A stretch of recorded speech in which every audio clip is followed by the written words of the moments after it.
നമുക്കൊരു കഥ പറഞ്ഞ് ആരംഭിക്കാം. റാൾഫ് എന്ന പേരിലൊരു ചെറിയ ബാലൻ, 9 വയസ്സ് പ്രായം. റാൾഫിൻ്റെ കഥ ലോകത്തിൽ വളരെ പ്രസിദ്ധമാണ്. റാൾഫിന് 9 വയസ്സുണ്ടെങ്കിലും ബുദ്ധി വളർച്ചയിലൊരല്പം കുറവുള്ളതുകൊണ്ട് അവൻ ഇപ്പോഴും 2ാം ക്ലാസ്സിൽ തന്നെയാണ് പഠിക്കുന്നത്. ഒരുപാട് മിടുക്കന്മാരുള്ള ലോകത്ത് റാൾഫ് പഠിപ്പിക്കുന്ന തികച്ചും വ്യത്യസ്തമായ ഒരു പാഠത്തെക്കുറിച്ച് ഈ കഥ നമ്മെ ഓർമ്മിപ്പിക്കുന്നുണ്ട്. ഒരു തവണ അവരുടെ സ്കൂളിൽ ക്രിസ്മസ് കാലം എത്തിയപ്പോൾ ക്രിസ്മസിനൊരു നാടകം കളിക്കാൻ തീരുമാനിച്ചു. ടീച്ചർമാർ ആ നാടകത്തിന് അഭിനയിക്കാൻ വേണ്ട കുട്ടികളെയെല്ലാം തിരഞ്ഞെടുത്തു. അപ്പോൾ റാൾഫിനെയും അഭിനയിപ്പിക്കണമല്ലോ. മിടുക്കന്മാരായ കുട്ടികളൊക്കെ ജോസഫായിട്ട്, മറിയമായിട്ട്, പിന്നെ ക്രിസ്മസിൻ്റെ ആ പശ്ചാത്തലത്തിൽ വേണ്ട മാലാഖമാർ, ഹെരോദ രാജാവ്, ഇങ്ങനെ ഒരുപാട് ആളുകളെ തിരഞ്ഞെടുത്തു.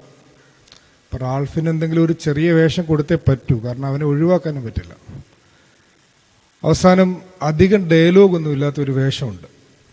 നമ്മുടെ ആ സത്രക്കാരൻ്റെ വേഷമാണ്. സത്രക്കാരനാകെ ഒരൊറ്റ ഡയലോഗല്ലേ ഉള്ളൂ, ഇവിടെ നിനക്ക് മുറിയില്ല, അത്രയും പറഞ്ഞാൽ മതി. ജോസഫിനോട് അത്രയും പറഞ്ഞാൽ മതി. ജോസഫും മറിയമ്മും കൂടെ, ഗർഭിണിയായ മറിയപ്പത്തിനെയും കൊണ്ട് ജോസഫ് ഇങ്ങനെ വരുന്ന സമയത്ത് സത്രത്തിൽ വന്ന് എനിക്കൊരു ശകല സ്ഥലം തരാമോ എന്ന് ചോദിക്കുമ്പോൾ ഇവിടെ റൂമില്ല എന്ന് മാത്രം പറഞ്ഞാൽ മതി. അപ്പം ഈ ഒരു ഡയലോഗ് ഇവനെ പഠിപ്പിച്ച് ഏത് സമയത്താണ് പറയേണ്ടതെന്നൊക്കെ പറഞ്ഞു കൊടുത്തിട്ടുണ്ട്. എല്ലാം റെഡി. ഒരുപാട് റിഹേഴ്സലൊക്കെ കഴിഞ്ഞു. റിഹേഴ്സലിലൊന്നും കുഴപ്പമില്ല. അവസാനം അരങ്ങേറ്റ ദിവസമായി, നാടകം കളിക്കാൻ പോവാണ്. അപ്പോൾ ആദ്യത്തെ ഭാഗമൊക്കെ കഴിഞ്ഞു. മാലാഖമാർ വന്നു, ആട്ടിടയന്മാർ വന്നു, സുവാർത്തയൊക്കെ കഴിഞ്ഞ് അവസാനം ഗർഭിണിയായ കന്യക മറിയാമിനെയും കൊണ്ട് ജോസഫ് പിതാവ് ഇങ്ങനെ നടന്നുപോയി ഒരു സത്രത്തിൻ്റെ വാതിക്കലെത്തി സത്രക്കാരനോട് ചോദിക്കുന്ന രംഗമെത്തി. അപ്പോൾ സത്രക്കാരനോട് ചോദിക്കുകയാണ്, ഞങ്ങൾക്ക് താമസിക്കാൻ ഒരു മുറി തരാമോ? അപ്പോൾ റാൾഫ് നല്ല ഈ ഡയലോഗൊക്കെ പഠിച്ചിരിക്കുകയാണല്ലോ. അപ്പോൾ വളരെ ഗൗരവത്തിൽ തന്നെ പറഞ്ഞു, ഇവിടെ നിറഞ്ഞു കഴിഞ്ഞു, ഒരു മുറി പോലും തരാനില്ലെന്ന് പറഞ്ഞു. അപ്പോൾ ടീച്ചർക്ക് സന്തോഷമായി, ഇവൻ നല്ല ഭംഗിയായിട്ട് ഡയലോഗൊക്കെ പറഞ്ഞല്ലോ. അപ്പോൾ ജോസഫ് വീണ്ടും അടുത്ത ഡയലോഗ് പറയാണ്. മറിയത്തെ ചൂണ്ടിക്കാണിച്ചുകൊണ്ട് പറഞ്ഞു, നോക്കൂ, ഇതെൻ്റെ ഭാര്യയാണ്, അവൾ ഗർഭിണിയാണ്, അവൾക്ക് വിശ്രമിക്കാൻ ദയവായി അല്പം സ്ഥലം തരണം. അപ്പം ഇത്രയും കഴിഞ്ഞാൽ പിന്നെ നാടകത്തിൽ റാൾഫ് പറയേണ്ട അടുത്ത ഡയലോഗ് വളരെ ആക്രോശിച്ചുകൊണ്ടാണ്, സ്ക്രീം ചെയ്ത് വേണം പറയാൻ, ഭയങ്കരമായിട്ട് വേണം പറയാൻ. നിങ്ങൾക്കിവിടെ മുറിയില്ലെന്ന് പറയണം. ഇതാണ് പറയേണ്ട ഡയലോഗ്. അപ്പോൾ റാൾഫ് അവിടെ ഒന്നും മിണ്ടുന്നില്ല.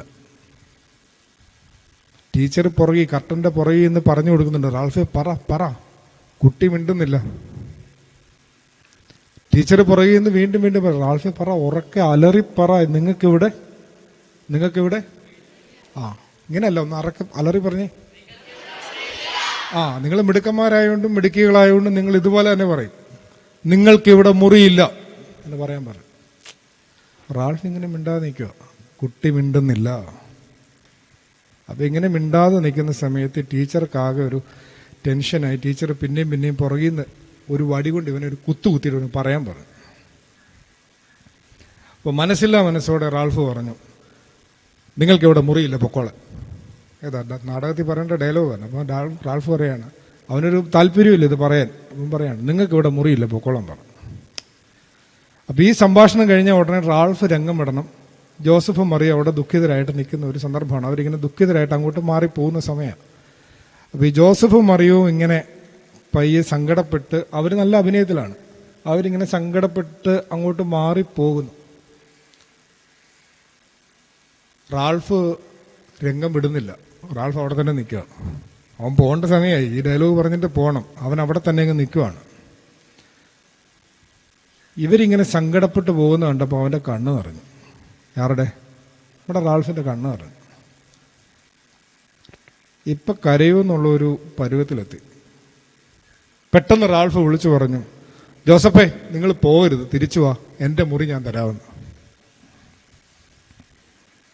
ജോസഫേ, നിങ്ങൾ പോകരുത്, എൻ്റെ മുറി ഞാൻ തരാമെന്ന് പറഞ്ഞു. നിങ്ങൾക്ക് കാര്യം മനസ്സിലായില്ലേ? നമ്മൾ ഈ മിടുക്കന്മാരുടെ ലോകത്തല്ലേ ജീവിക്കുന്നത്. അപ്പം നമ്മൾ വലിയ മിടുക്കില്ല, ബുദ്ധിക്ക് എത്ര വളർച്ചയില്ല എന്നൊക്കെ വിചാരിച്ച ഒരാളാണ് കരുണയുടെ ഒരു പുതിയ പാഠം പഠിപ്പിക്കുന്നത്. സത്യത്തിൽ ഇങ്ങനെയുള്ള ചില പാഠങ്ങൾ പഠിക്കാൻ വേണ്ടിയിട്ടാണ് നമ്മൾ ഇങ്ങനെയുള്ള ക്യാമ്പുകളിലൊക്കെ ആയിരിക്കുന്നതും വേദപുസ്തകമൊക്കെ പഠിക്കുന്നതും. മിടുക്കന്മാരുടെ ലോകത്ത് നഷ്ടമാകുന്ന കരുണയെക്കുറിച്ച് നമ്മളെ ഓർമ്മിപ്പിക്കുന്നതാണ് വേദവിചാരങ്ങൾ എല്ലാം തന്നെ. ഞാനിനി അടുത്ത കഥ പറയാം. ഞാൻ കുറച്ച് കഥകൾ മാത്രമേ പറയുന്നുള്ളൂ രാവിലെ. പോപ്പ് ഫ്രാൻസിസിനെ കേട്ടിട്ടുണ്ടല്ലോ. പാപ്പ ഫ്രാൻസിസ് ഒരു ദിവസം സൺഡേ സ്കൂൾ ക്ലാസ്സിൽ അധ്യാപകർ ക്ലാസ് എടുക്കുന്നതിനെ കുറിച്ചൊരു കഥ പറഞ്ഞാണ്. The name of God is Mercy എന്നൊരു പുസ്തകം പാപ്പ ഫ്രാൻസിസ് എഴുതിയിട്ടുണ്ട്. ആ പുസ്തകത്തിൽ പറയുന്ന കഥയാണ്. അപ്പോൾ സൺഡേ സ്കൂൾ അധ്യാപകർ, ഒരു സാറ് ഒരു 10 കുട്ടികളെ പഠിപ്പിക്കുകയാണ്. 10 പേര് ആ ക്ലാസ്സിലുണ്ട്. 10 പേരെയും പഠിപ്പിക്കുന്ന വിഷയം മുടിയനായ പുത്രൻ്റെ ഉപമയാണ്. കഥയൊക്കെ നിങ്ങൾക്കറിയാമല്ലോ. അപ്പൻ്റെ വീട്ടിൽ നിന്ന് സ്വത്തെല്ലാം കൂടെ എടുത്തുകൊണ്ട് പോയി ദൂരത്തടിച്ചെല്ലാം കഴിഞ്ഞ് അവസാനം തിരിച്ച് കരഞ്ഞു കൂവി പന്നിയുടെ തീറ്റയൊക്കെ തിന്നിട്ട് വരുവാണ്. ഇവനിങ്ങനെ വരുന്ന വഴിക്ക് അപ്പൻ അവനെ കണ്ടു ഓടിച്ചെന്ന് കെട്ടിപ്പിടിച്ച് ഉമ്മ കൊടുത്ത് വീട്ടിൽ കയറ്റി കാളക്കുട്ടിയെ അറുത്തു എന്നാണല്ലോ കഥ. ടീച്ചർ ഇതെല്ലാം പഠിപ്പിച്ചു കഴിഞ്ഞിട്ട് അവരോട് പറഞ്ഞു, ഒരു കാര്യം ചെയ്യാം, ഇപ്പം നിങ്ങൾ കുറേ കൂടി ക്രിയേറ്റീവായിട്ട് നിങ്ങളുടെ ഭാവനയെ ഉണർത്തുന്ന രീതിയിൽ നിങ്ങൾക്ക് വേണമെങ്കിൽ ഈ കഥയുടെ ക്ലൈമാക്സ് ഒന്ന് മാറ്റി എഴുതാമെന്ന് പറഞ്ഞു. അപ്പം നിങ്ങൾക്ക് ഇപ്പോൾ പുതിയ ക്ലാസ് വർക്കൊക്കെ തരുമ്പോൾ അതുപോലെ റിപ്പീറ്റ് ചെയ്യാതെ നിങ്ങൾക്ക് വേണമെങ്കിൽ കുറച്ചുകൂടെ ഭംഗിയായിട്ട് ആ അപ്പൻ്റെ സ്നേഹത്തെ കുറേ കൂടി ഉദാത്തമായി വർണ്ണിക്കാനായിട്ട് നിങ്ങൾക്ക് ഒരു സാധ്യതയുണ്ട്. അതുകൊണ്ട് നിങ്ങളെല്ലാവരും ഒരു പേപ്പറും പേന എടുക്കണം. എന്നിട്ട് മുടിയനായ പുത്രൻ്റെ കഥയുടെ ആദ്യത്തെ ഭാഗം അതുപോലെ തന്നെ എഴുതണം. ആദ്യത്തെ ഭാഗം, അപ്പന് 2 മക്കളുണ്ടായിരുന്നു. ഇളയ മകൻ അപ്പൻ്റെ കയ്യിൽ നിന്ന് സ്വത്ത് വാങ്ങിച്ച് ദൂരത്തടിച്ചു പോയി. അവസാനം അവൻ പന്നിക്കൂട്ടത്തിൽ പോയി കിടന്നു, വിശന്ന് വലഞ്ഞ അവസാനം അപ്പൻ്റെ വീട്ടിലേക്ക് തിരിച്ചു വരുന്നു. അപ്പൻ്റെ വീട്ടിലേക്ക് വരുമ്പോൾ ദൂരെ നിന്ന് അപ്പൻ അവനെ കൊണ്ട് ഓടിച്ചെന്നു. അവിടം വരെ ബൈബിളിലുള്ള പോലെ എഴുതണം. അത് കഴിഞ്ഞുള്ള ഭാഗം നിങ്ങൾ എന്നാ ചെയ്യണമെന്നറിയാവോ? നിങ്ങളുടെ ഭാവനയനുസരിച്ച് എഴുതിക്കൊള്ളാൻ പറഞ്ഞു. അപ്പം ടീച്ചർ ഉദ്ദേശിച്ചത് നിങ്ങൾക്ക് മനസ്സിലായി കാണും. അപ്പൻ്റെ സ്നേഹം കുറേ കൂടി നിങ്ങൾ വർണ്ണിച്ചെഴുതും. ആ വേദപുസ്തകത്തിലുള്ളതിനെക്കാട്ടിലും കുറേ കൂടി ഭംഗിയായിട്ട് എഴുതുമെന്ന് വിചാരിച്ചിട്ടാണ്. 10 പിള്ളേരും എഴുതി. ടീച്ചർ ഈ ആൻസർ ഷീറ്റ് എല്ലാം കൂടെ എടുത്തിട്ട് വായിച്ച് നോക്കുവാണ്. വായിച്ച് നോക്കിയപ്പോൾ എന്താ എഴുതിയിരിക്കുന്നതെന്നറിയാവോ? ഇവനാ പന്നിക്കൂട്ടത്തിൽ കിടന്ന് വിശന്ന് വലഞ്ഞ് അവസാനം എഴുന്നേറ്റ് അപ്പൻ്റെ വീട്ടിലോട്ട് വരികയാണ്. അവൻ ദൂരേന്നേ വരുന്ന അപ്പം കണ്ടു. അപ്പൻ അങ്ങോട്ട് ഓടിച്ചെന്നു അവൻ്റെ കഴുത്തിന് പിടിച്ചു. ബൈബിളിൽ കഴുത്തിന് പിടിച്ച് ചുംബിച്ചു എന്നാണ്, ഉമ്മ കൊടുത്തു എന്നാണ് എഴുതിയിരിക്കുന്നത്. ഒരുത്തൻ എഴുതി എന്നറിയോ? അപ്പൻ അവൻ്റെ കഴുത്തിന് പിടിച്ച് പൊക്കി കുത്തി. എന്നിട്ട് അരയിലുണ്ടായിരുന്ന ബെൽറ്റൂരി പോതിര കൊടുത്ത്. എന്നിട്ട് പറഞ്ഞു, മര്യാദ പഠിക്കുന്നവരെ കൂലിക്കാരൻ്റെ വീട്ടിൽ താമസിച്ചോണം, എന്നിട്ട് എൻ്റെ വീട്ടിലോട്ട് കയറാവുള്ളത്. മനസ്സിലായില്ലേ? പാപ്പ ഫ്രാൻസിസ് അവസാനം എഴുതി എന്താണെന്നറിയോ? ഈ കുഞ്ഞുങ്ങൾ 10 പേരും എഴുതിയത് അവനവൻ്റെ വീട്ടിലെ അപ്പൻ്റെ കരുണയുടെ ദൂരമാണ്, അല്ലാതെ വേദപുസ്തകത്തിലെ അപ്പൻ്റെ കരുണയുടെ ആഴമല്ല. അപ്പം നമ്മൾ ഈ ലോകത്തിൽ നിന്ന് പഠിക്കുന്ന കരുണയുടെ ദൂരത്തിനപ്പുറത്ത് ചില ദൂരങ്ങൾ സഞ്ചരിക്കാൻ വേദപുസ്തകം നമ്മളെ പഠിപ്പിക്കുക. അതുകൊണ്ടാണ് നമ്മൾ വേദവിചാരം എന്ന് പറയുന്ന ഒരു വിഷയത്തിലേക്ക് കടന്നു വരിക. ഇനി അടുത്ത കഥ പറയട്ടെ. ജാതക കഥകളെന്ന് കേട്ടിട്ടുണ്ടോ? ഇല്ലേ? പഞ്ചതന്ത്രം എന്ന് കേട്ടിട്ടുണ്ടോ? ഉണ്ട്. അതുപോലെ തന്നെ വളരെ പ്രസിദ്ധമായ ഒരു കഥാസമാഹാരമാണ് ജാതക കഥകൾ. ജാതക സ്റ്റോറീസ് എന്ന് ഇംഗ്ലീഷിലുമുണ്ട്, മലയാളത്തിലുമുണ്ട്.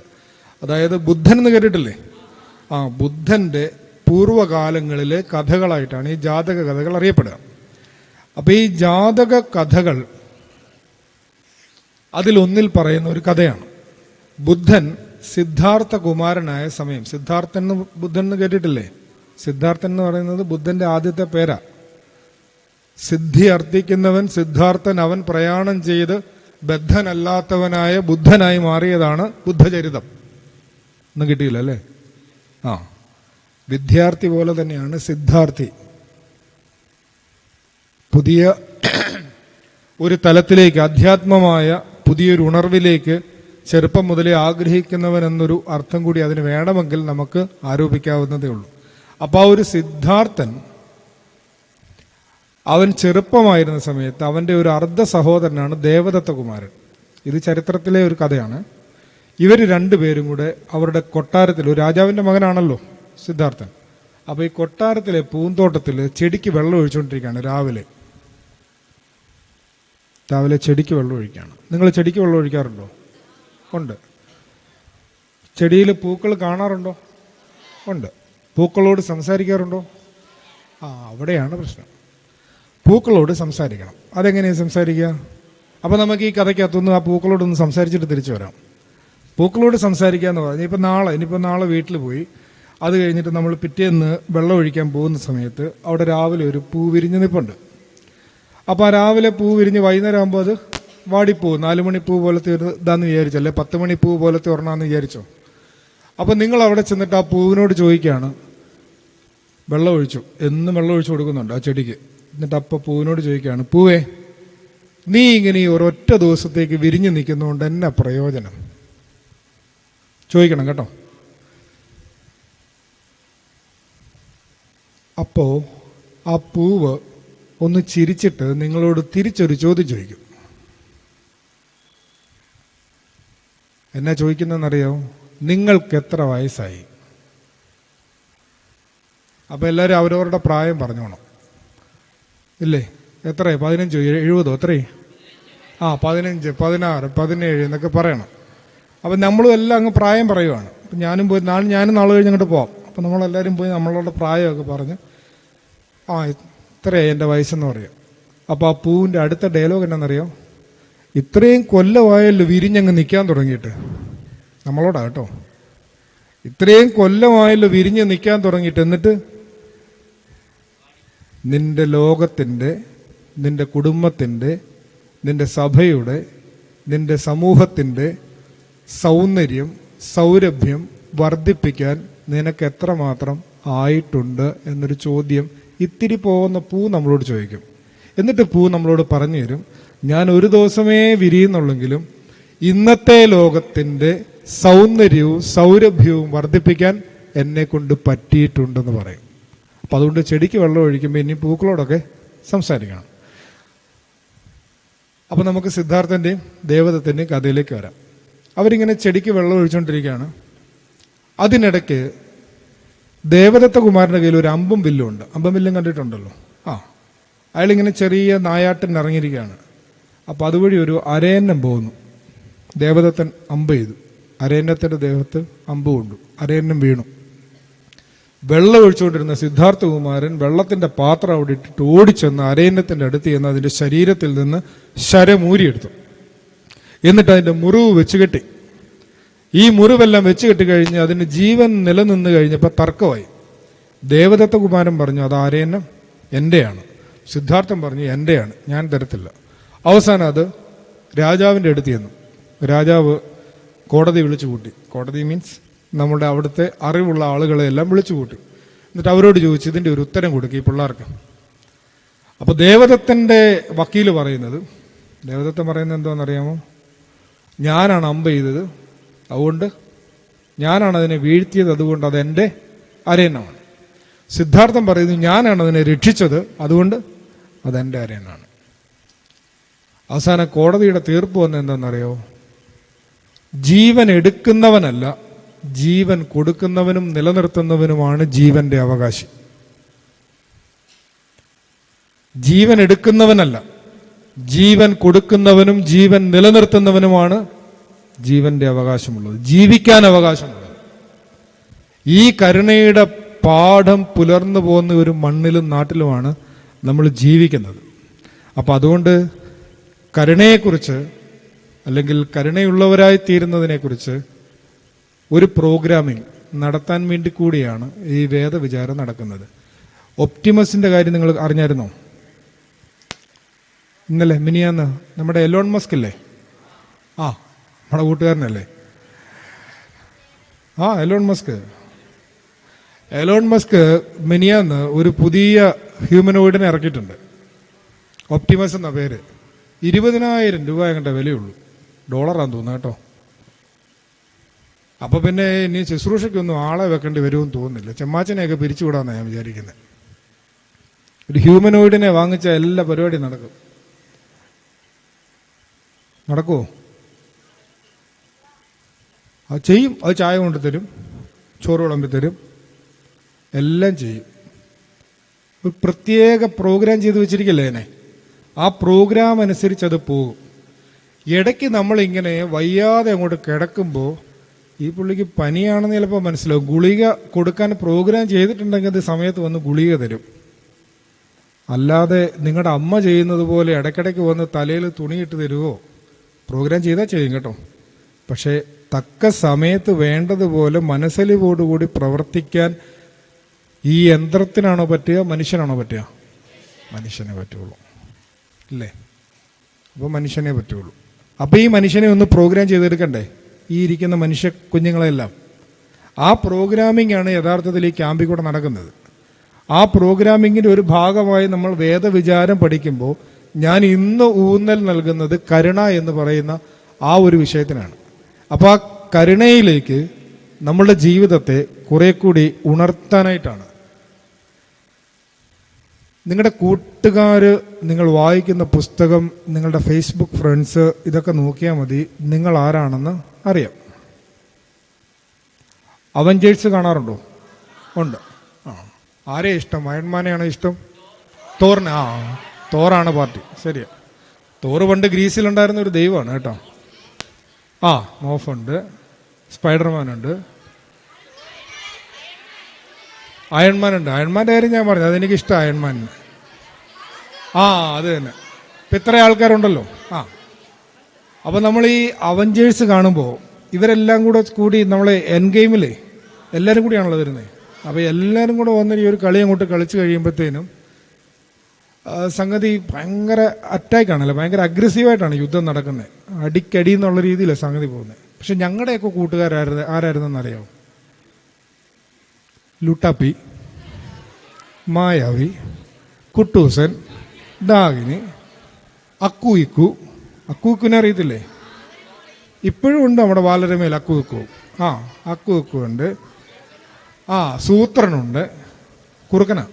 അപ്പം ഇങ്ങനെ കുറച്ച് പാർട്ടികളായിരുന്നു. ഇതിനകത്തൊരു ചെറിയ പ്രശ്നം എന്നാണെന്നറിയാം. നിങ്ങളുടെ കൂട്ടുകാർ മോശക്കാരൊന്നുമല്ല കേട്ടോ. നിങ്ങളുടെ കൂട്ടുകാർ വളരെ വെൽ എക്യുപ്ഡ് ആണ്. ഞങ്ങളുടെ ആൾക്കാരെ പോലെ. ഞങ്ങളുടെ ലുട്ടാപ്പിക്ക് ആകെ ഒരു ചെറിയ കുന്തം മാത്രമേ ഉള്ളൂ കയ്യിൽ. പിന്നെ അല്ലെ പുട്ടാലും വല്ലോ സഹായിക്കണം, വേറെ വല്ല സാധനം കിട്ടണമെന്നുണ്ടെങ്കിൽ. അപ്പോൾ നിങ്ങളുടെ പാർട്ടികളെന്ന് പറഞ്ഞാൽ എന്തെല്ലാം ഐറ്റമാണ് കയ്യിലുള്ളത്, എന്തെല്ലാം തോക്കുണ്ട്, ബോംബുണ്ട്, എല്ലാ സാധനമുണ്ട്. ചെറിയൊരു പ്രശ്നം എന്ന് വെച്ചാൽ ഈ ലുട്ടാപ്പി ആളൊരു കുട്ടിച്ചാത്തനാണെങ്കിലും പാവമാണ്, വലിയ ഉപദ്രവമില്ല അല്ലേ, മണ്ടത്തരം തന്നെ കാണിക്കത്തുള്ളൂ. പക്ഷേ ഈ കൂട്ടുകാരൊക്കെ ഇപ്പം ഈ കുട്ടൂസൻ്റെയും ഡാഗിനിയുടെയും കാര്യം പറഞ്ഞ് ഇത്രയും നാൾ ഒരു ആണും പെണ്ണും ഒരുമിച്ച് നടന്നിട്ട്, കല്യാണം കഴിക്കാതെ ഒരുമിച്ച് നടന്നിട്ട് പേരുദോഷം കേൾപ്പിക്കാത്ത ആകെ 2 മലയാളികളെ ഉള്ളൂ, കുട്ടൂസനും ഡാഗിനിയും. ഇല്ലേ? അപ്പോൾ ഈ പറയുന്ന ആളുകളൊന്നും ഒരു കുഴപ്പമുള്ള കൂട്ടുകാരല്ല ഞങ്ങളുടെ കൂട്ടുകാർ. പക്ഷെ നിങ്ങളുടെ കൂട്ടുകാർ നിങ്ങളെ ചെറുതായിട്ട് ടെംപ്റ്റ് ചെയ്യാൻ സാധ്യതയുണ്ട്. എന്നാന്നറിയോ? അപ്പോൾ ക്ലാസ്സിൽ ഒരുത്തൻ, ഇപ്പം എൻ്റെ ചേട്ടൻ്റെ മോനുണ്ട്, അവനിപ്പോൾ ഈ ലൈവ് കേട്ട് ഞാൻ ഇന്നലെ അവനോട് ചോദിച്ചിട്ട് അവഞ്ചേഴ്സിൻ്റെ പേരെല്ലാം കൂടെ പഠിച്ചു കേട്ടോ. അപ്പോൾ അവൻ എന്നോട് പറയുകയാണ് കഴിഞ്ഞ ദിവസം, അതേ മന്ദൻ്റെ റിപ്പോർട്ട് വന്നായിരുന്നു. എന്തുവാ? കേശവിന് 900 ബ്ലാക്ക് സ്റ്റാർ ഉണ്ട്, ജോണിന് 600 ബ്ലാക്ക് സ്റ്റാർ ഉണ്ട്, എനിക്ക് 300 ബ്ലാക്ക് സ്റ്റാർ ഉണ്ട്. ഞാൻ പറഞ്ഞു നീ നിൻ്റെ അപ്പാപ്പനെ വെച്ച് നോക്കുമ്പോൾ വളരെ മോശമാണെന്ന് പറഞ്ഞു. ബ്ലാക്ക് സ്റ്റാറും റെഡ് സ്റ്റാറും കിട്ടുന്നില്ലേ ഇപ്പോൾ? ഇല്ലേ? ആ സ്കൂളിൽ ഇപ്പോൾ അടിയല്ലേ, ഇപ്പോൾ സ്റ്റാറാണ് കിട്ടുന്നത്. ക്ലാസ്സിൽ ഇരുന്ന് മിണ്ടിയാറിന് ടീച്ചർ ഒരു ബ്ലാക്ക് സ്റ്റാർ കൊടുക്കും. ഇല്ലേ? ടീച്ചർമാർക്ക് അറിയാമല്ലോ. എന്തേലും പറഞ്ഞ ഉടനെ ഗുഡ് ബോയ് റെഡ് സ്റ്റാർ കൊടുക്കുകയാണ്. ഇപ്പം ഈ പുതിയ സ്കൂളിലൊക്കെ ഇപ്പം അങ്ങനെയാണ്ട് പരിപാടിയാണ്. നിങ്ങളും രക്ഷപ്പെട്ടല്ലേ അതിൽ നിന്ന്? കൊച്ചു പിള്ളേർ ഇപ്പം അങ്ങനെ പഠിക്കണേ. നിങ്ങൾ എഴുതിയത് എങ്ങനെയാ? ഒന്നിച്ചാണോ എഴുതിയേ? എഴുതിയത് ഒന്നിച്ചാണോ? സ്പ്ലിറ്റ് ചെയ്തല്ലേ? ഒന്നിച്ച് സ്പ്ലിറ്റ് ചെയ്ത് എഴുതുന്നവരുണ്ടല്ലേ. ഞങ്ങളെല്ലാം എഴുതിയത് ഒന്നിച്ചാ എഴുതിയത്. ഇപ്പൊ പുതിയ ക്ലാസ്സിൽ പഠിപ്പിക്കുന്ന എങ്ങനെയാണെന്ന് അറിയാമോ? നിങ്ങളെ കുറച്ചും കൂടെ എളുപ്പത്തിൽ പഠിപ്പിക്കുന്നതാണ്. ആദ്യം റാ എഴുതും അല്ലേ? ആദ്യം റാ പഠിപ്പിക്കും. റാ എഴുതാൻ എളുപ്പമല്ലേ? ഇങ്ങനെ എഴുതാൻ മതി. അത് കഴിഞ്ഞിട്ട് ദാ എഴുതാൻ പഠിപ്പിക്കും. അതായത് ഇങ്ങനെ വന്നിട്ട് പിന്നെ ഒരു സ്ലീപ്പിംഗ് ലൈൻ, ഇങ്ങനെ ഇങ്ങനെ വന്ന് വീണ്ടും ഒരു സ്ലീപ്പിംഗ് ലൈൻ അല്ലെങ്കിൽ ഒരു 3 എഴുതുക. അപ്പോൾ എത്രയായി? ദായായി. ഇനി എഴുതാൻ പഠിച്ചാൽ എളുപ്പമാണ്. ആദ്യം ഒരു ദാ എഴുതണം, അത് കണക്ട് ചെയ്ത് ഒരു റാ എഴുതണം, അത് കണക്ട് ചെയ്ത് വീണ്ടും ഒരു റാ എഴുതി ഒരു ചെറിയ 0 കൂടി ഇട്ടാൽ ആയില്ലേ? അപ്പം ഇങ്ങനെ സ്പ്ലിറ്റ് ചെയ്താണ് ഇപ്പോൾ പഠിപ്പിക്കുന്നത്. എന്തുകൊണ്ടാണ്? നിങ്ങളുടെ റിസപ്റ്റീവ് മോഡ് വ്യത്യാസമാണ്.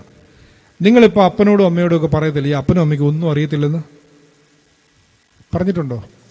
ഇല്ലല്ലേ? ഇത്രയും നല്ല പിള്ളേരാണ് നമ്മുടെ സഭയിലുള്ള. എൻ്റെ ദൈവമേ, അതെ ഈ സഭയ്ക്ക് നല്ല ഭാവിയുണ്ട്. ആൾക്കാരൊക്കെ ചുമ്മാ പറയുന്ന. നമ്മൾ വിചാരിക്കത്തില്ല നമ്മുടെ അപ്പനും അമ്മയ്ക്കും ഒന്നും വലിയ അറിവില്ലെന്നല്ലേ. നമ്മൾ കമ്പ്യൂട്ടർ ചെയ്യുന്ന പോലെ അവർക്ക് ചെയ്യാൻ പറ്റുമോ? നമ്മുടെ അപ്പച്ചന് വാട്സപ്പ് എടുത്ത് കൊടുക്കുന്ന ആരാ? നിങ്ങളാണ് എടുത്തു കൊടുക്കുന്നത്. അപ്പച്ചൻ അറിയത്തില്ല, അതുകൊണ്ടാണ് നിങ്ങൾ എടുത്തു കൊടുക്കുന്നത്. അപ്പം നിങ്ങൾക്കറിയാവുന്നത്രേ അപ്പച്ചനും അമ്മച്ചിക്കും അറിയത്തില്ലെന്നാണ് നമ്മുടെ ഒരു തോന്നലല്ലേ. അങ്ങനെ ഒരു തോന്നൽ നമുക്കുണ്ടാവും. അങ്ങനെ ഒരു തോന്നലുണ്ടാകുമ്പോൾ ഞാൻ വേറൊരു കഥയും കൂടെ പറഞ്ഞിട്ട് നമ്മുടെ വിഷയത്തിലേക്ക് തിരിച്ചു വരാം. എലോൺ മസ്കിലേക്ക് വരാം. ഉപനിഷത്ത് എന്ന് കേട്ടിട്ടുണ്ടോ? ഉണ്ടോ? ശബ്ദക്കുറവാണല്ലോ. ഉപനിഷത്ത് പറഞ്ഞാൽ ഭാരതത്തിലെ വേദാന്തമാണ്. ഭാരതത്തിലെ അറിവുകളുടെ ഒരു സമാഹാരമാണ്. പൂർവ്വപിതാക്കന്മാർ എഴുതി വെച്ചിട്ടുള്ള വലിയ അറിവുകളുടെ സമാഹാരമാണ്. അപ്പൊ ഈ പറയുന്ന ഉപനിഷത്തിൽ പറയുന്ന ഒരു കഥയുണ്ട്. ഒരു ചെറുപ്പക്കാരനെ ഇതുപോലൊരു ക്യാമ്പിന് വിട്ടു. പക്ഷെ ആ ക്യാമ്പ് ഒരു 4 വർഷത്തേക്കുണ്ടായിരുന്നു. ഒരു കോഴ്സായിരുന്നു, ഒരു ഗുരുകുലത്തിലാണ് വിട്ടെ. അവിടെ പഠിച്ചിട്ട് ഇവൻ തിരിച്ചു വന്നു. അപ്പനോട് കുറേ ചോദ്യങ്ങൾ ചോദിച്ചു. അപ്പാ അതിൻ്റെ അർത്ഥം അറിയാമോ? ഇതിൻ്റെ അർത്ഥം അറിയാമോ? ഇപ്പോൾ പുതിയൊരു ക്യാമ്പിലൊക്കെ പോയിട്ട് ചെല്ലുമ്പോൾ നമ്മൾ കുറച്ച് അറിവ് കിട്ടുമല്ലോ. അപ്പോൾ ഈ അറിവൊക്കെ വെച്ചിട്ട് നമ്മളങ്ങോട്ട് പയറ്റി. ഈ പയ്യനും അവിടെ പോയിട്ട് അപ്പനോടും അമ്മയോടും ഇതൊക്കെ ചോദിച്ചു. അപ്പൻ തിരിച്ചു പറഞ്ഞ മറുപടി എന്നാണെന്നറിയോ? എൻ്റെ കുഞ്ഞേ, നീ ചോദിക്കുന്ന ചോദ്യത്തിൻ്റെ എല്ലാ ഉത്തരം അറിയാൻ ഞാൻ നിന്നെ പോലെ ചെറുപ്പക്കാരനല്ലല്ലോ. നീ പറയുന്നതിൻ്റെ എല്ലാം ഉത്തരം പറയാൻ ഞാൻ നിന്നെ പോലെ ചെറുപ്പക്കാരനല്ലല്ലോ. ചെറുപ്പത്തിലായിരിക്കും നമ്മൾ വിചാരിക്കും എല്ലാം അറിയാമെന്ന്. ചെറുപ്പത്തിലായിരിക്കും നമ്മൾ വിചാരിക്കും എല്ലാം അറിയാമെന്ന്. പതിയെ വളർന്ന് വരുമ്പോഴേ നമുക്ക് മനസ്സിലാവുക നമുക്കറിയാവുന്നതിലും കൂടുതലാണ് അറിയാൻ പാടില്ലാത്തത്. നമ്മൾ എത്ര പഠിച്ചാലും നമുക്കറിയാവുന്നതിനേക്കാൾ കൂടുതൽ ഈ ലോകത്തിൽ ഇനിയും അവശേഷിക്കുന്നുണ്ട് എന്ന് നമുക്ക് ഓർമ്മ വരും. അപ്പോൾ നമ്മൾ പറഞ്ഞു വരുന്നത് കരുണ, മനസ്സലിവ്, ആർദ്രത, ഇങ്ങനെയൊക്കെയുള്ള മാനവികമായ മൂല്യങ്ങൾ നമ്മളിൽ ഉണ്ടാവത്തക്ക രീതിയിൽ ഒരു വേദവിചാരം ഉണ്ടാവണമെങ്കിൽ, വേദവിചാരം ഉണ്ടാകുമ്പോൾ ഇത് നമ്മളുടെ ജീവിതത്തിൽ അറിഞ്ഞും അറിയാതെയും ഒരു പ്രോഗ്രാം ചെയ്യപ്പെടുകയാണ്. വേദവിചാരത്തിലൂടെ നമ്മൾ ദൈവത്തെയാണ് പരിചയപ്പെടുന്നത്.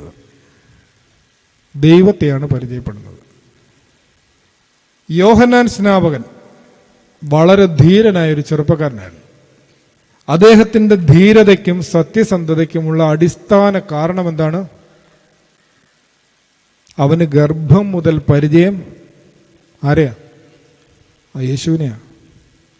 എലിസബത്തിന്റെ വയറ്റിൽ അവൻ കിടക്കുമ്പോൾ മുതൽ, ഗർഭം മുതൽ അവന് പരിചയം യേശുവിനെയാ.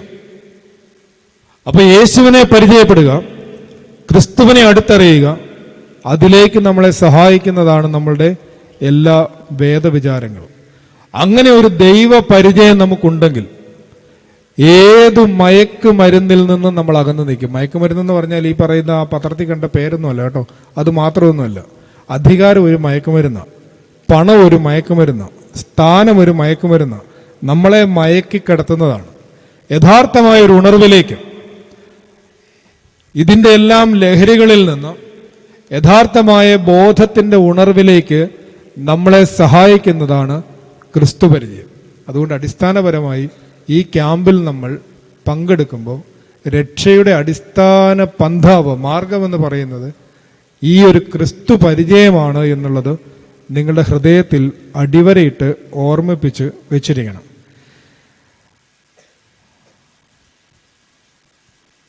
ജോസഫ് എന്ന് പറയുന്ന പഴയ നിയമത്തിൽ ഒരു ചെറുപ്പക്കാരനുണ്ട്. ഞാൻ ഈ 3-4 ചെറുപ്പക്കാരുടെ കാര്യം കൂടെ പറഞ്ഞിട്ട് വേദപുസ്തകം എങ്ങനെയാണ് പഠിക്കേണ്ടതെന്നും കൂടെ പറഞ്ഞു കഴിയുമ്പോൾ സംഗതി 8 മണിയാവും, തീരും.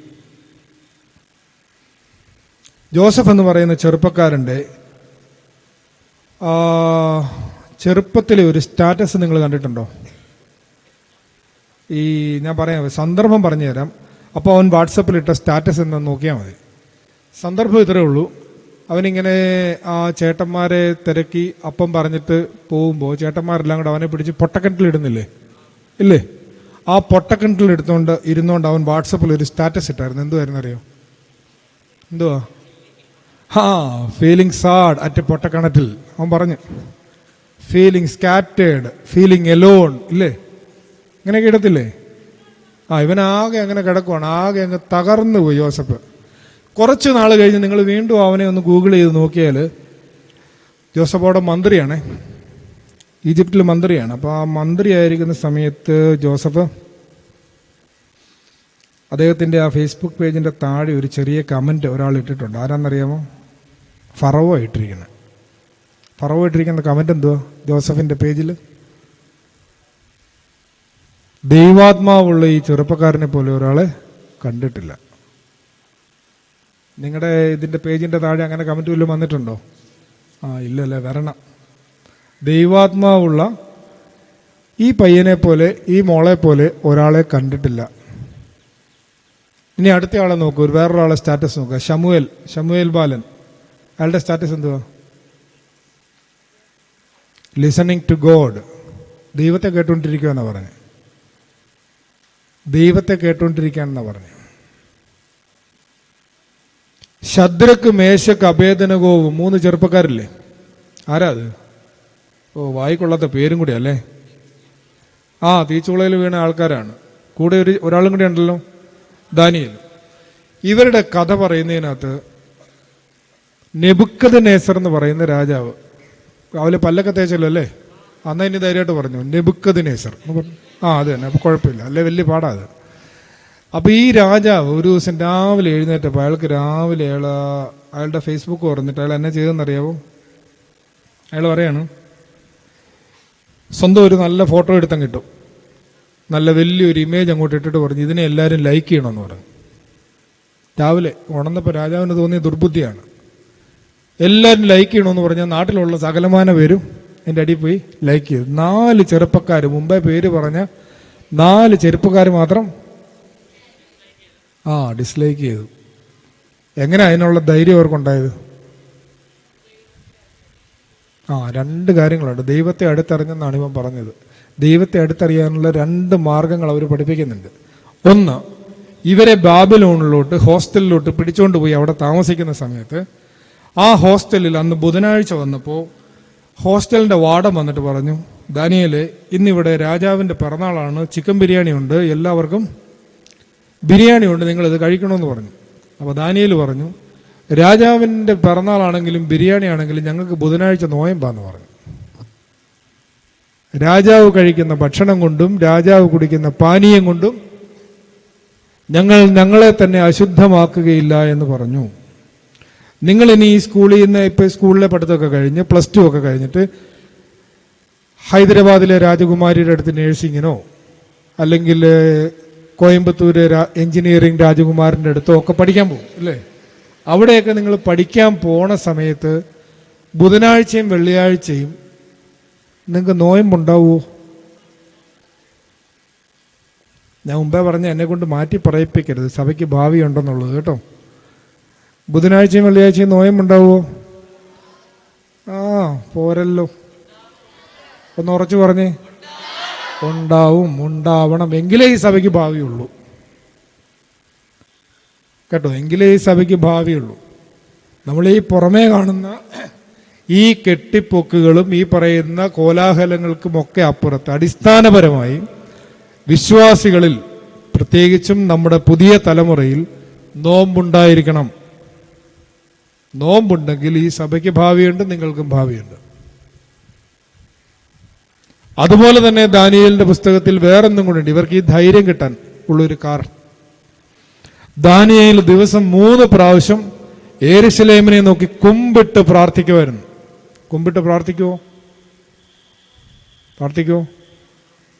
ഇത് കൊള്ളിയാഴ്ചയാണോ? അല്ല, എല്ലാ ദിവസവും കുമ്പിട്ട് പ്രാർത്ഥിക്കുന്നവരൊക്കെ ഇന്ന് കൈപോക്കിക്കേ. കുറവല്ലേ? കുഴപ്പമില്ല. ഈ ക്യാമ്പിന് വരുന്ന നമ്മൾ അതൊക്കെ പഠിക്കാൻ വേണ്ടിയിട്ടാണ്. നിങ്ങൾ മോശക്കാരൊന്നും അല്ല കേട്ടോ. പ്രാർത്ഥിക്കുന്നവരൊക്കെ കൈപോക്കിക്കേ. എല്ലാവരും ഉണ്ട്. അതുകൊണ്ടാണ് അപ്പോൾ നമ്മളൊക്കെ പിടിച്ചിരിക്കുന്നത്. നിങ്ങളുടെ പ്രാർത്ഥന കൊണ്ടാണ്.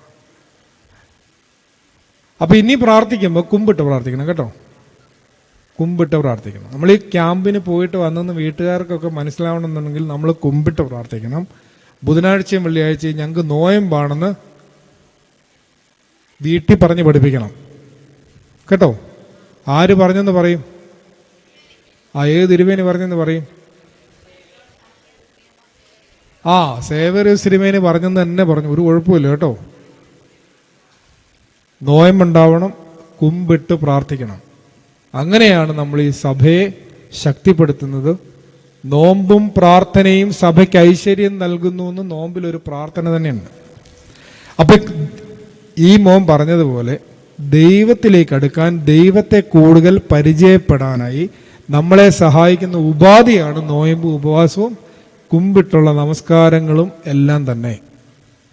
അപ്പൊ അതുകൊണ്ട് നമ്മൾ ഇതുവരെ പറഞ്ഞു വെച്ചത്, നമ്മളൊരു യന്ത്രമനുഷ്യനായി മാറാൻ നമ്മളെ പ്രലോഭിപ്പിക്കുന്ന ഈ ഒരു കാലത്ത് ഒരു ജൈവ മനുഷ്യനായി, കരുണയും ആർദ്രതയും മനസ്സിലും ഒക്കെയുള്ള ഒരു മനുഷ്യനായി, ഈ ഭൂമിയിൽ മറ്റുള്ളവർക്ക് സൗന്ദര്യവും സൗരഭ്യവും പകരുന്ന മനുഷ്യരായി, നന്മയുള്ള കുഞ്ഞുങ്ങളായി ഈ ഭൂമിയിൽ ജീവിക്കാൻ ആത്യന്തികമായി നമ്മളെ സഹായിക്കുന്നത് നമ്മളുടെ വേദവിചാരങ്ങൾ അല്ലെങ്കിൽ വേദപുസ്തക വായനകളാണ്.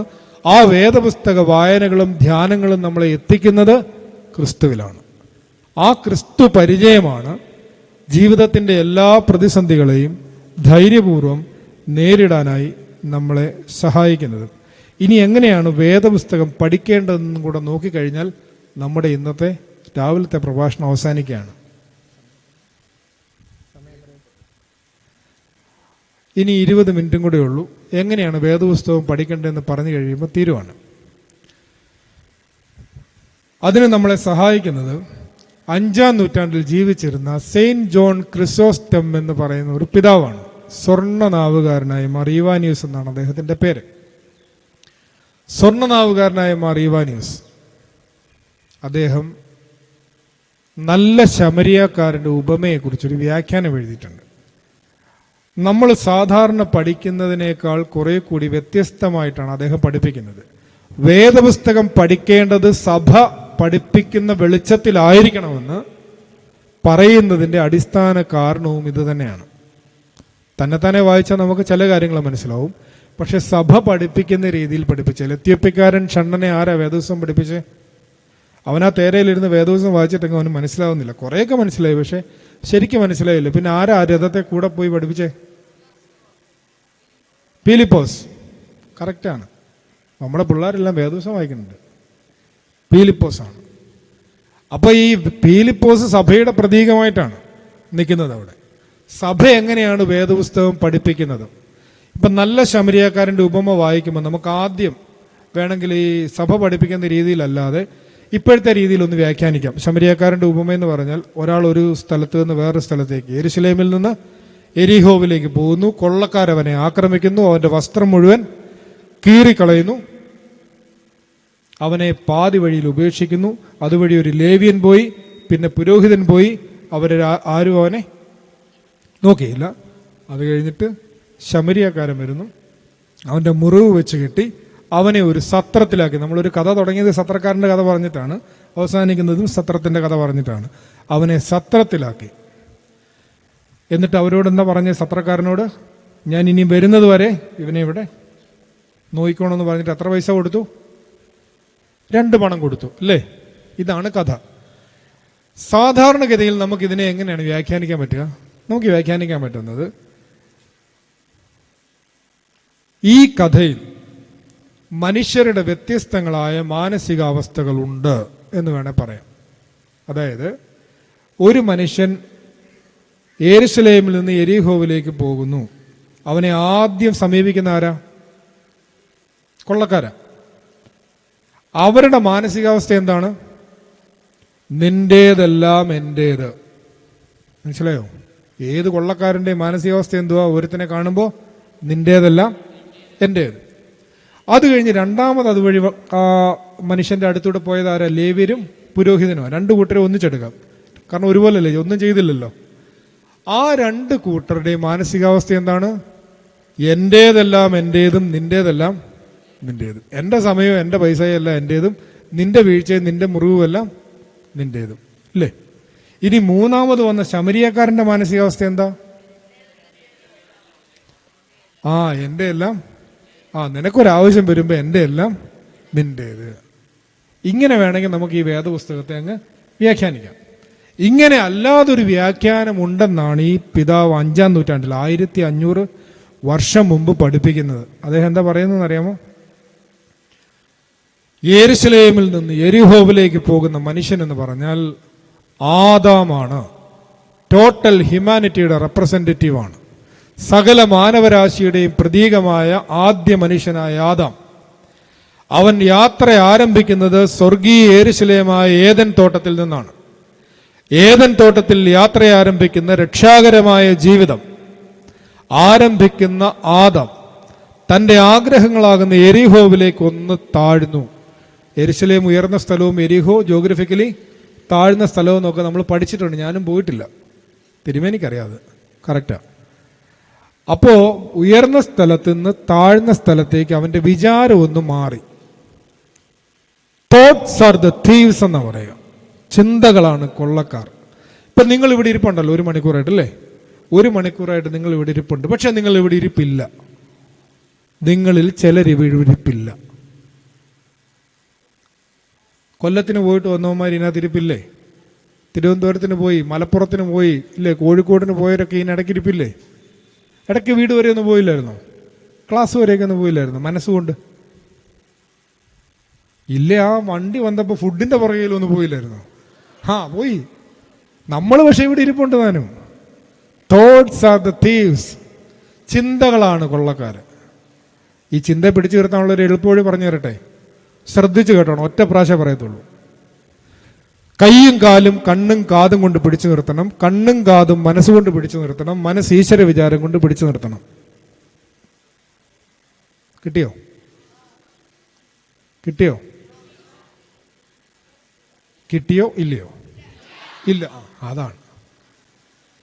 ഇതിനാണ് ഈ ബുദ്ധന്മാർ ഇടയ്ക്കിടയ്ക്ക് നമ്മുടെ ബോധത്തിൽ ഓരോ അടി തരും. അതായത് ഉദാഹരണത്തിന് കോനെന്ന അതിൻ്റെ പേര്. ഞാൻ ഈ പേരൊക്കെ പറയും, നിങ്ങൾ വലുതാകുമ്പോൾ ഇതൊക്കെ എവിടെയെങ്കിലുമൊക്കെ വായിക്കും. അപ്പോൾ നിങ്ങൾക്ക് ശ്രദ്ധപ്പെടാൻ വേണ്ടിയിട്ടാണ് ഞാൻ ഒരു ചോദ്യം ചോദിക്കുന്നു. ഇപ്പോൾ നിങ്ങളുടെ കണ്ണ് നിങ്ങളുടെ മുഖത്താണോ ബാക്കിയുള്ളവരുടെ പുറത്താണോ കൂടുതൽ സമയം ഇരിക്കുന്നത്?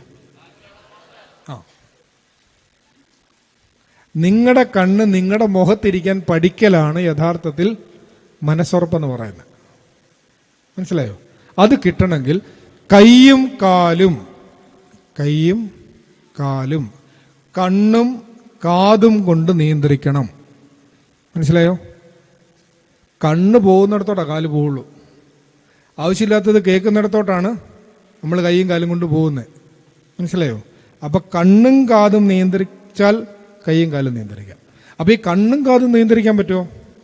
അത് വലിയ പാടല്ലേ? വലിയ പാടാണ്. കണ്ണും കാതും നിയന്ത്രിക്കണമെങ്കിൽ മനസ്സുകൊണ്ടേ നിയന്ത്രിക്കാൻ പറ്റുള്ളൂ. ചിന്തയെ പിടിച്ചു നിർത്തുന്നതിലൂടെ നിയന്ത്രിക്കാൻ പറ്റുള്ളൂ.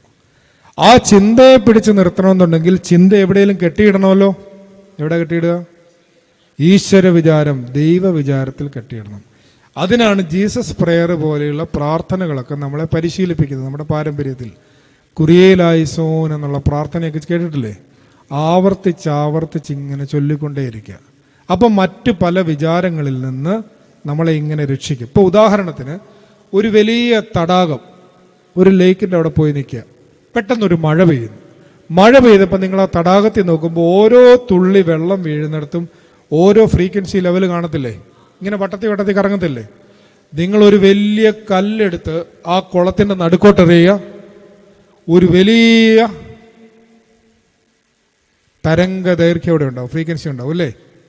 ഇല്ലേ? ആ കല്ലവിടെ ചെന്ന് വീഴുമ്പോൾ വലിയൊരു ഓളം വെട്ടത്തില്ലേ? എന്ന് പറഞ്ഞതുപോലെയാണ് നമ്മുടെ ഹൃദയം ഒരു തടാകം പോലെ പലതരം വിചാരങ്ങൾ കൊണ്ട് പലതരം ഫ്രീക്വൻസികളിൽ കലങ്ങിക്കിടക്കുമ്പോൾ ദൈവമേ എന്നോട് കരുണ തോന്നണമേ എന്ന കുറിയേലായിസോൻ പോലെയുള്ള പ്രാർത്ഥനകൾ ആവർത്തിച്ച് ഒരു വലിയ കല്ല് പോലെ അങ്ങോട്ട് ഇടുമ്പോൾ നിങ്ങൾ വേറൊരു ഫ്രീക്വൻസി ലെവലിലേക്ക് പതിയെ പതിയെ ഉണരുകയാണ്. അതാണ് ഈ ജീസസ് പ്രയറിൻ്റെ ഒക്കെ അർത്ഥം. നിങ്ങൾക്ക് ടെൻഷനൊക്കെ ഉണ്ടാകുന്ന സമയത്ത് ഇത് പ്രാർത്ഥിച്ചാൽ മതി കേട്ടോ. ടെൻഷൻ ഉണ്ടോ? എന്തുവാ ടെൻഷൻ? എന്തുവാ ആണോ? ടെൻഷൻ എന്ന് പറഞ്ഞാൽ എന്തുവാണെന്നറിയോ?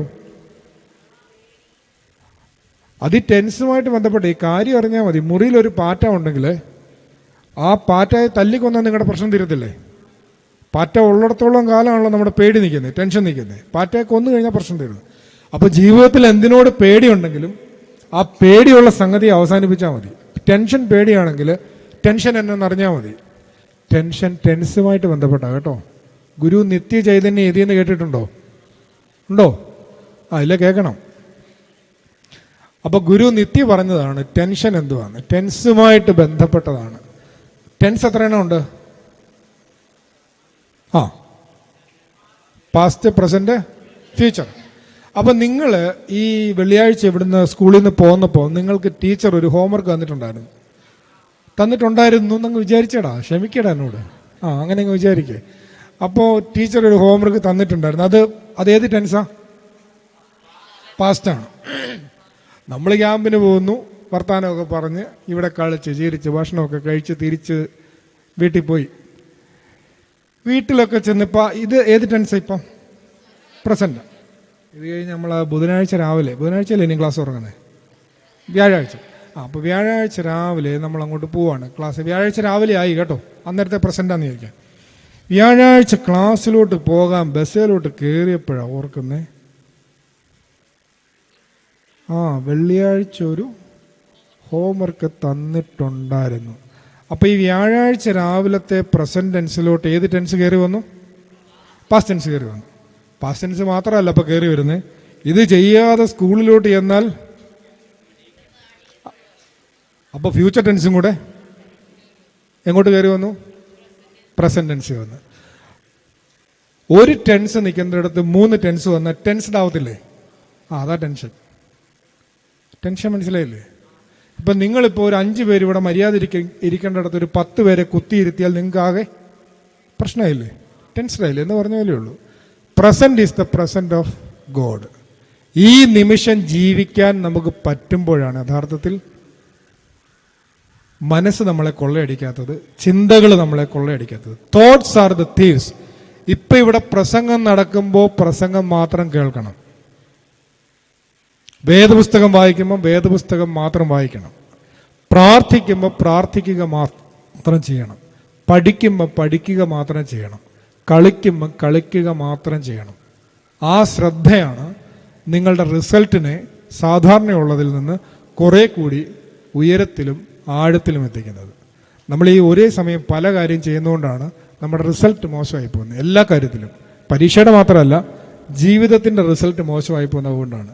അപ്പോൾ ശ്രദ്ധിക്കണം ചെയ്യുന്ന ഓരോ കാര്യം. ഇപ്പം നമ്മളൊരു കൂട്ടുകാരനോട് സംസാരിക്കുമ്പോൾ, കൂട്ടുകാരിയോട് സംസാരിക്കുമ്പോൾ അവനോട് അവളോട് മാത്രം സംസാരിക്കണം.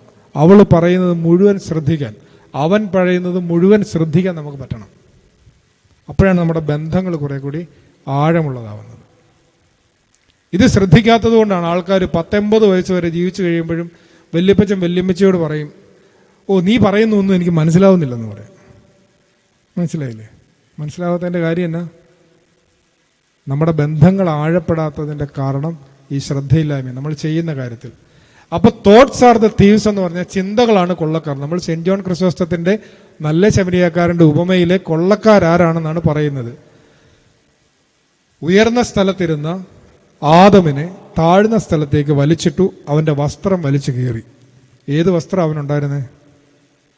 ദ ഗാർമെന്റ് ഓഫ് ഗ്ലോറി, തേജസ്സിന്റെ വസ്ത്രം. ആ തേജസ്സിന്റെ വസ്ത്രമാണ് നിങ്ങൾക്ക് മാമോദീസയിൽ തിരിച്ചു കിട്ടുന്നത്.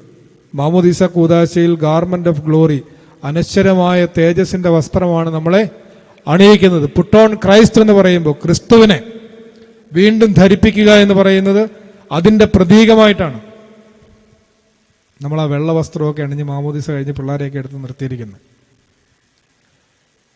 ഇത് ജീവിതത്തിന്റെ അവസാനം വരെ ഈ വെള്ളവസ്ത്രം ഇടുന്നുണ്ട്. ഈ വെള്ളവസ്ത്രം ധരിച്ചുകൊണ്ട് മാമോദീസ കഴിഞ്ഞ് പിന്നെ കല്യാണത്തിന് ഇപ്പം കറുത്ത സ്യൂട്ടൊക്കെ ഇടുന്നില്ല. ദുരന്തം ആയതുകൊണ്ടാണോ എന്നറിയത്തില്ല. പണ്ട് നമ്മുടെ അപ്പച്ചന്മാരൊക്കെ വെള്ളയൊക്കെ ഇട്ടുകൊണ്ടാണ് പോന്നുകൊണ്ടിരുന്നത്. പണ്ട് ഈ ടിൻറ്റുമോൻ്റെ കഥയില്ലേ, ആ ടിൻറ്റുമോൻ പണ്ട് കല്യാണത്തിൻ്റെ കാര്യം പറഞ്ഞപ്പോൾ 5 മിനിറ്റ് കൂടെ ഉണ്ടല്ലോ അല്ലേ അച്ഛാ? ടിൻറ്റുമോൻ പണ്ട് കല്യാണത്തിൻ്റെ കാര്യം പറഞ്ഞപ്പോഴേ ടിൻറ്റുമോൻ നമ്മുടെ ഒരു കല്യാണത്തിന് വന്ന, അപ്പോൾ ഈ അച്ഛൻ ഈ കൈ പിടിപ്പിച്ച് കൊടുക്കുമല്ലോ കല്യാണത്തിൻ്റെ സമയത്ത്. കണ്ടിട്ടുണ്ടോ? കണ്ടിട്ടുണ്ട്, കൊച്ചു കള്ളന്മാരല്ലേ. കല്യാണത്തിൻ്റെ സമയത്ത് ഇങ്ങനെ കൈ പിടിപ്പിച്ച് കൊടുക്കുന്നു. ആ കൈ പിടിപ്പിച്ച് കൊടുക്കുന്ന സമയത്ത് ടിൻറ്റുമോൻ ഈ കൂട്ടുകാരനോട് ചോദിച്ചു, അതെ എന്തിനാ ഇവന്മാര് കൈ പിടിച്ചു കൊടുക്കുന്നു ചോദിച്ചു. അപ്പോൾ ഈ കൂട്ടുകാരന് ഇത് വലിയ നിശ്ചയമൊന്നുമില്ലായിരുന്നു. അവൻ പറഞ്ഞത്, സാറിന് ഗുസ്തി തുടങ്ങുന്നതിന് മുമ്പ് ഇങ്ങനെ കൈ കൊടുത്തിട്ടല്ലേ തുടങ്ങുന്നത്. അവൻ പറഞ്ഞാൽ ചിലപ്പോൾ അതിനായിരിക്കും എന്ന് പറഞ്ഞു. നമ്മളെന്താ പറഞ്ഞു വന്നേ? ഗാർമെന്റ് ഓഫ് ഗ്ലോറി, തേജസ്സിന്റെ വസ്ത്രം. ആ വസ്ത്രത്തിന്റെ പ്രതീകമായിട്ടാണ് ഈ വെള്ള വസ്ത്രം. കല്യാണത്തിന് മരിച്ചു കിടക്കുമ്പോഴേ ഈ വെള്ള പുതപ്പിച്ചിട്ടാണ് വിടുന്നത്. നിലയങ്കി, വെള്ള നിലയങ്കി എന്ന് വെളിപാട് പുസ്തകത്തിലൊക്കെ പരാമർശിക്കുന്ന, അല്ലെങ്കിൽ നമ്മളുടെ പാട്ടുകളിലൊക്കെ നമ്മൾ പരാമർശിക്കുന്ന ഈ അങ്കിയെക്കുറിച്ച് അതിൻ്റെ ഒരു സൂചന ഞാൻ നിങ്ങളുടെ ഓർമ്മയിൽ, ഇത് ഗാർമെന്റ് ഓഫ് ഗ്ലോറി എന്നുള്ള വാക്കൊന്ന് നിൽക്കുക. തേജസ്സിന്റെ വസ്ത്രം, അതാണ് അവിടെ കീറിക്കളയുന്നത്. അതെന്തിന്റെ പ്രതീകമാണെന്നറിയാമോ? കമ്മ്യൂണിയൻ വിത്ത് ഗോഡ്, ദൈവ സംസർഗത്തിന്റെ പ്രതീകമാണ്. ആ ദൈവ സംസർഗമാണ് ഏദൻ തോട്ടത്തിൽ നിന്ന് പുറത്താകുന്നതിലൂടെ അവന് നഷ്ടപ്പെടുന്നത്. അതുവഴി ആദ്യം പോയത് ലേവ്യരാണ്. ലേവ്യരെന്ന് പറഞ്ഞാൽ പഴയ നിയമ പുസ്തകങ്ങളുടെ, പെന്റാറ്റുക്, ന്യായപ്രമാണ പുസ്തകങ്ങളുടെ പ്രതീകമാണ്. അത് കഴിഞ്ഞു പോയ പുരോഹിതന്മാര് പ്രോഫറ്റിക്കൽ ബുക്സിന്റെ പ്രതീകമാണ്, പ്രവാചക പുസ്തകങ്ങളുടെ പ്രതീകമാണ്. പഴയ നിയമം മുഴുവൻ കടന്നുപോയിട്ടും വീണുപോയ മനുഷ്യന് രക്ഷയുണ്ടായോ? ഇല്ല. വീണുപോയ മാനവരാശിയെ രക്ഷിക്കാൻ ഈ ഭൂമിയിലില്ലാത്ത ഒരാൾ സ്വർഗത്തിൽ നിന്നിറങ്ങി വന്നു. ഈ നാട്ടുകാരനല്ലാത്ത, യെരുശലേംകാരനല്ലാത്ത ഒരാൾ ശമരിയായിൽ നിന്ന് വന്നു എന്ന് പറയുന്നത് ആരുടെ സൂചനയാ? ക്രിസ്തുയേശുവിന്റെ സൂചനയാണ്. ക്രിസ്തുയേശു ഇവിടെ വന്ന് വീണുകിടന്ന മാനവരാശിയുടെ അടുത്ത് മുട്ടുകുത്തി അവന്റെ മുറിവ് വെച്ച് കെട്ടി അവനെ ഒരു വഴിയമ്പലത്തിൽ, ഒരു സത്രത്തിലാക്കി. ആ സത്രക്കാരനോട് പറഞ്ഞു, ഞാൻ രണ്ടാമത് വരുന്നത് വരെ ഇവനെ ഇവിടെ നോക്കിക്കോണം. പകരമായിട്ട് എത്ര പൈസ കൊടുത്തു? 2 പണം കൊടുത്തു. ആ 2 പണം എന്താണ്? വഴിയമ്പലം സഭയാണ്. മുറിവേറ്റ് കിടന്ന മനുഷ്യൻ മാനവരാശിയാണ്. അവനെ എടുത്ത് ശമരിയാക്കാരനാക്കുന്നത് രക്ഷയാണ്, വീണ്ടെടുപ്പാണ്. രക്ഷയ്ക്ക് മറുവിലയായി അവൻ പകരം കൊടുത്തത് അവന്റെ തിരുശരീരവും തിരുരക്തവും. നിങ്ങളൊരു പാട്ട് പാടാറുണ്ടല്ലോ, നിന്മേ രക്തങ്ങൾ ഞങ്ങൾക്ക് അച്ചാരം. ഈ ഉപമയുടെ അർത്ഥം മനസ്സിലായോ? ഇങ്ങനെയാണ് വേദപുസ്തകം പഠിക്കേണ്ടത്. ഇങ്ങനെയും വേദപുസ്തകം പഠിപ്പിക്കാവുന്ന സഭ നമ്മളെ പഠിപ്പിക്കുന്നുണ്ട്. നല്ല ശമരിയാക്കാരൻ്റെ ഉപമയുടെ അർത്ഥം വീണുകിടന്ന മാനവരാശിയുടെ രക്ഷ വിശുദ്ധ കുർബാനാനുഭവത്തിലൂടെ കർത്താവിൻ്റെ 2ാമത്തെ വരവ് വരെ നമ്മൾ പാലിക്കേണ്ടതിൻ്റെ ആവശ്യകതയെക്കുറിച്ച് വിശുദ്ധ കുർബാന സംസർഗമാണ് രക്ഷയിലേക്കുള്ള ഒരു പാത എന്നുള്ളത് നമ്മളെ ഈ ഉപമ ഓർമ്മിപ്പിക്കുന്നുണ്ട്. നമുക്ക് വാക്കൊക്കെ അവസാനിപ്പിച്ചാലോ? സന്തോഷം. ദാണ്ട് ഇവിടെ ഇരിക്കുന്ന 4 പേര്, അവർ ഒരുത്തൻ പയ്യെ വീഴാൻ തുടങ്ങിയിട്ടുണ്ട്. 1, 2, 3, 4 പേര് അവൻ ധ്യാനിക്കുമായിരുന്നു. കുഴപ്പമില്ല, ഓക്കെ. അവൻ ബുദ്ധനായി വരുമായിരുന്നു. 1, 2, 3, 4 പേർക്ക് ഞാൻ രാവിലെ റൊട്ടിയാണോ അപ്പമാണോ എന്ന് എനിക്കറിയത്തില്ല. ഓരോരുത്തർക്ക് ഞാനിങ്ങനെ ഇപ്പോൾ ഒരു 4 പീസ് റൊട്ടിയും കൊണ്ടുവരാമെന്ന് വിചാരിക്കുകയാണേ. ഞാൻ അവൻ ഒരെണ്ണം കൊടുത്തു, ഇവൻ ഒരെണ്ണം കൊടുത്തു, ഇവൻ ഒരെണ്ണം കൊടുത്തു, ഇവനും ഒരെണ്ണം കൊടുത്തു. ഈ 4 പേർക്ക് ഓരോന്ന് കൊടുത്തു. 1ാമത്തവൻ അവന് കിട്ടിയത് അവൻ കഴിച്ചു. വിശക്കുന്നുണ്ടായിരുന്നു, വെളുപ്പിന് എഴുന്നേറ്റല്ലേ. ഒന്നാമത്തവൻ അവന് കിട്ടിയത് കഴിച്ചു. അതിനെ നമ്മൾ എന്നാ പറയും? അവൻ്റെ നേച്ചറാണ്. ഇല്ലേ, നമ്മുടെ എല്ലാ നേച്ചർ അതാണ്. നമ്മുടെ മുമ്പിൽ ഭക്ഷണം കിട്ടിയാൽ നമ്മൾ ആദ്യം കഴിക്കും. സമയത്ത് വിശക്കുന്ന സമയമാണ് നമ്മളെല്ലാം കഴിക്കും. അത് നമ്മുടെ പ്രകൃതമാണ്, നേച്ചറാണ്. രണ്ടാമത്തവൻ മൂന്നാമത്തവൻ്റെ തട്ടിപ്പറിച്ചു. അവനെ നമ്മൾ എന്നാ വിളിക്കും? വികൃതി. ഒന്നാമത്തെ പ്രകൃതി, രണ്ടാമത്തെ വികൃതി.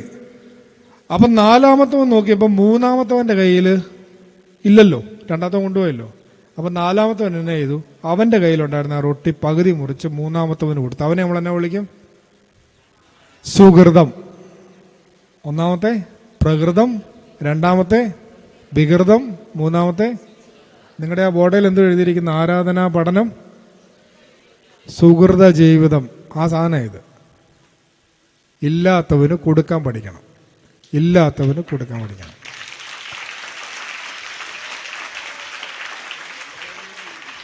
അതാണ് രക്ഷയിലേക്കുള്ള പാത.